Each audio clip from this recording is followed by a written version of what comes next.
susunod na programa ay rated PG. Ito ay nangangailangan ng patnubay at gabay ng magulang para sa mga batang manonood.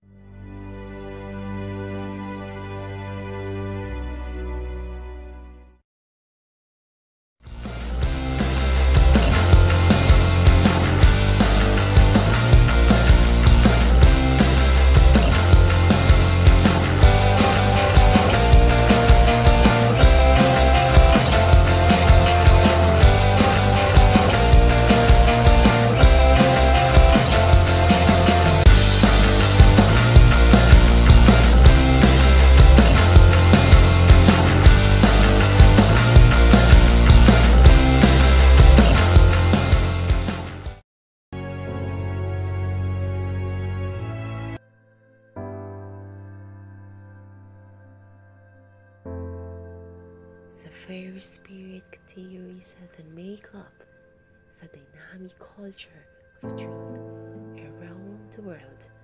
Gin has arguably the most storied past. Gin core ingredient, juniper, has been combined with alcohol as far as back as 1780. Simon Ford, the co-founder of the 86 companies such as Vhadz-Gin and Kenya Brewery, at the time a physician named Spontaneous Juice Grides published a 5-volume encyclopedia about the herbal medicine. The late 16th century were pivotal for the upswing of gin in England, and not in 600 ways. William III of England, a Dutch man originally known as William of Orange, became King of England, Ireland, and Scotland. Sounds very Game of Thrones, doesn't it? Ford says rightly. And during the 18th century, gin was a large and the most heavily vilified spirit. Eric Delanoy, the New York brand ambassador for Oxley Gin, says it was blamed for the death of thousands by overconsumption, murder, negligence, and insanity, which incited measures to outlaw its production and consumption, but to little avail. Fast forward. During the World War II, while the Germans were pumping London into Blitz, they were also pumping Plymouth because of the large British Royal Navy base there. And sadly, England poorest people began drinking more gin, less responsibilities. A fatal lack of social mobility can do that to a person. Meanwhile, royalty and high society see tamely as more a fashion statement than an emotional or psychological release. The first known written use of the word gin appeared in the 1714 book called as The Fable of the Bees or Private Vices, Public Benefits by Bernard Van de Velde. After centuries of ill repute, English gin is back in all its polarizing glory. And now, let's take a look and gather more information about the process distillation and how gin is made. This microdistillery produces gin in small batches, using a slower distillation process. They don't add any sweeteners, artificial flavoring, or coloring. At this distillery, everything is done by hand, starting with the main ingredient, juniper berries. Then spices are added, dried angelica plant roots,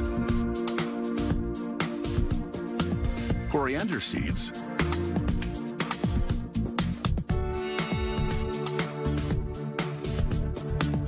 lemon peel, and cardamom.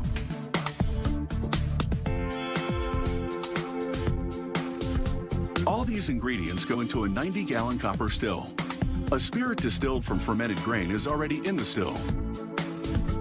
It's completely tasteless, but has an alcohol content of 95%. To lower the alcohol level to 40%, they've diluted it with spring water. Now they prepare to redistill with the spices. This gives the spirit its distinct gin flavor. To do this, they slowly heat the bottom of the still. In about an hour, the alcohol boils and begins to evaporate. They continue distilling for about 6 hours, constantly monitoring the temperature. If the temperature reaches 212 degrees, the water will also evaporate, ruining the batch. The alcohol steam rises up and out of the still through pipes leading to a chilled stainless steel tank. When the hot steam hits the cold, it condenses back to a liquid, creating gin.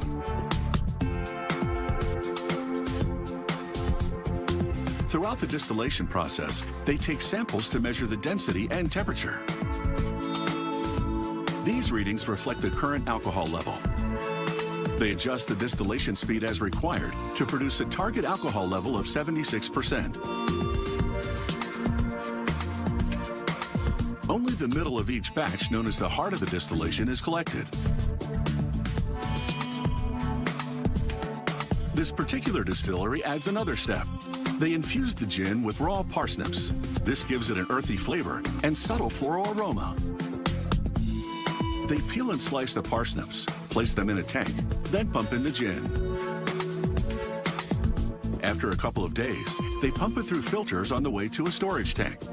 Then they dilute the gin with water to lower the alcohol level to 43%. Before bottling, the distillery draws samples for quality control testing. They examine the color, the aroma, and of course, the taste. There will be slight variations in flavor based on the freshness of the parsnips.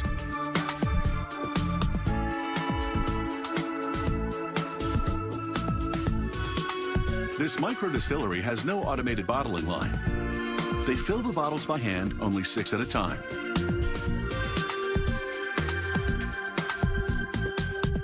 They cork each bottle individually with a hand-operated press.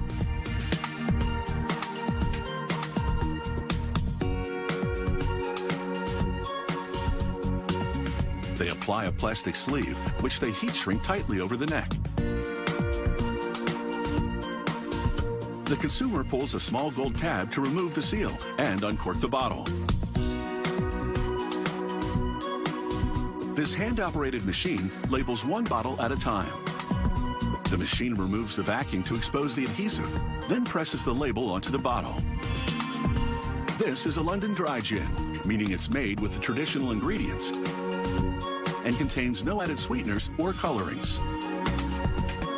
This distillation process is how gin was made before the age of large commercial distilleries.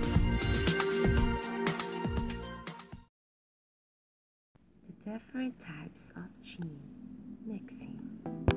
4 easy gin drinks. Sit back, hold tight, relax. Okay, we start off with the gimlet. This is simply gin. Well, we get some pretty ice cubes first. Then we hit it with some gin, come behind that with some fresh squeezed lime juice, followed by some simple syrup. Very easy to make. Shake, shake, shake, and you're good to go, okay?